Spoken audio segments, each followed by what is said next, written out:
So first, ito na yung hiniwa natin na olive oil. Hiniwa natin siya ng mga maliliit na sizes. Ayan. So ito na yung ating bell pepper. I cut it into small cubes. Ayan. At ito yung ating carrots, small cubes din. At ito first yung ating chili.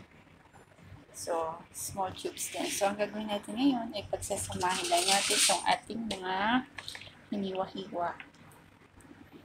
Ayan. Pagsasamahin lang natin yan.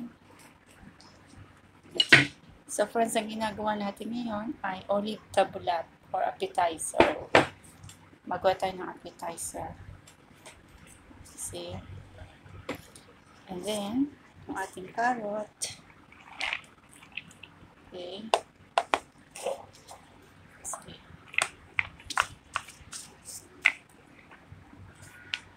Wait.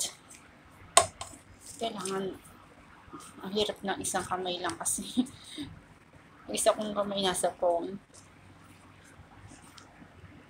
Ayan. Ayun. And then, ito yung ating chili. See?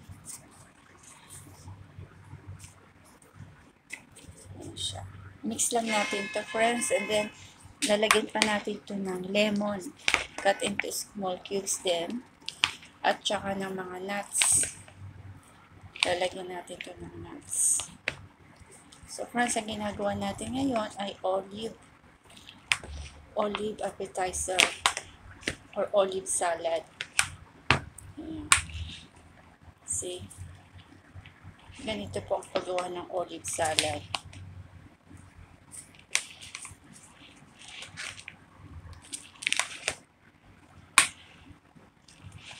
So, mamaya lalagyan pa natin ito ng olive oil at saka lemon, saka nuts. So, kulang pa yan.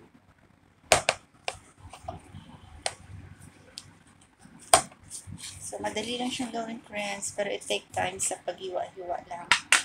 So, ayan na siya. Ayan, masarap to. Masarap to ipalaman sa tinapay. Yummy. Mamaya uli.